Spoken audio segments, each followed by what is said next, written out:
The galaxy had always been a place of wonder, mystery, and occasionally utter absurdity.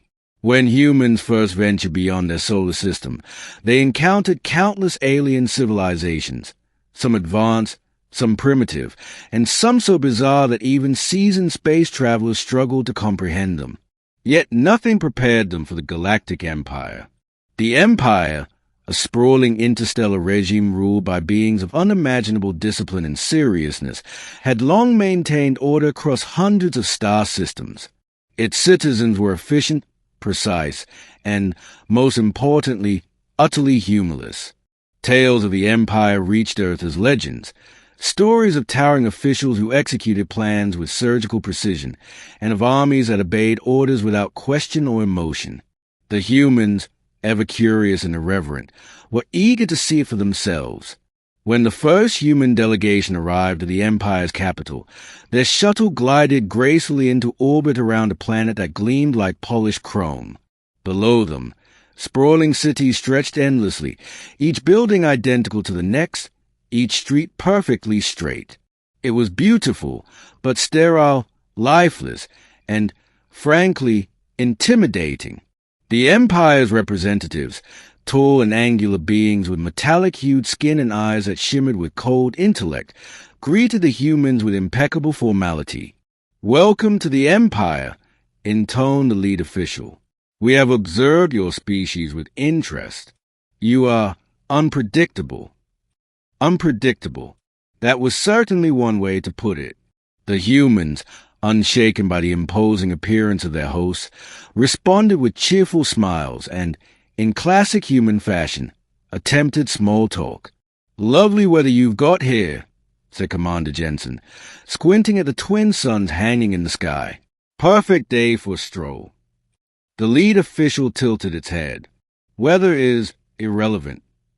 Undeterred, Jensen continued, "So, how do you all have fun around here?" Silence. The kind of silence that fills a room so completely you can hear your own heartbeat. The human crew exchanged glances. Fun, apparently, was not part of the Empire's vocabulary. The delegation was escorted through the capital, past magnificent monuments, disciplined troops marching in perfect synchrony, and massive holograms displaying the Empire's glorious conquests. Every aspect of life was orderly, predictable, and efficient, and yet the humans found themselves unable to contain their amusement. It started with a simple observation. The Empire's citizens walked in perfect unison, every step synchronized, every gesture identical. To humans, this was both impressive and inexplicably funny. Lieutenant Morales, unable to resist, whispered, "They look like giant tin soldiers." By the time they reached the central plaza, the whispers had turned into giggles. And by the time the humans were introduced to the Empire's Supreme Chancellor, the giggles had escalated into outright laughter. The Chancellor, a figure of terrifying authority and impeccable posture, peered down at the humans with a mix of confusion and irritation. "Explain yourselves," it demanded. "Why do you laugh?" Captain Reynolds stepped forward, struggling to compose himself. Well, it's just, you all take yourselves so seriously. And, well, your marching, your speeches, your facial expressions." He trailed off, trying and failing to stop laughing. The Chancellor's eyes narrowed. "This is highly irregular." And yet, the humans could not stop. One by one, they pointed, gasped for breath, and doubled over. Every perfectly timed gesture, every precise salute, every overly formal greeting seemed designed to trigger human hilarity. The Empire had never encountered such a reaction before. Their history books contained no precedent for uncontrolled laughter. Panic rippled through the ranks as they attempted to understand the phenomenon. A small council convened. Reports were filed. Analysts argued over the possible causes. Finally, the Supreme Chancellor demanded a demonstration. The humans were asked to show exactly what was so amusing. And so, with all the confidence and absurdity that human could muster, they mimicked the Empire. They marched stiffly, saluted awkwardly, and delivered exaggerated speeches in stilted tones. The effect was catastrophic. The humans were rolling on the floor with laughter.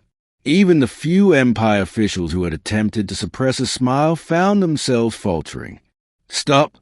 the Chancellor cried, though its voice lacked any real authority over the humans' joy. "This is unacceptable." But the humans didn't stop. They clapped, they danced, they turned the Empire's rigid ceremonies into a spectacle comedy. What the humans didn't know, and what no one had anticipated, was that laughter was contagious. Slowly, almost imperceptibly, the Empire's officials began to chuckle. A nervous cough became a giggle. A snort escaped a strict aide. By the end of the day, even the Supreme Chancellor allowed the barest hint of a smile. It was a historic moment, the first time in recorded history that the Empire experienced humor. From that day forward, human delegations were always received with cautious curiosity. The Empire remained disciplined and formidable, but somewhere beneath the layers of precision, there was now a faint, unspoken understanding. Perhaps life did not need to be entirely serious. The humans returned to their ship, wiping tears from their eyes, and reflected on the encounter. They had not conquered with weapons, nor had they negotiated treaties of interstellar importance. No, their victory had been far simpler and far more profound. They had reminded the Empire of laughter. Back on Earth, the story spread quickly. Human explorers were hailed as ambassadors of joy, diplomats of absurdity, and, quite possibly, the first beings to genuinely surprise the galaxy's most disciplined civilization. And somewhere, in the gleaming halls of the Empire, a Supreme Chancellor occasionally paused mid-step, stared at the sky, and whispered, almost to itself, "Perhaps this is not entirely pointless." The humans had arrived expecting to witness a mighty, serious regime. They left having sparked something far greater, a reminder that even in the vast, cold expanse of space, laughter was universal.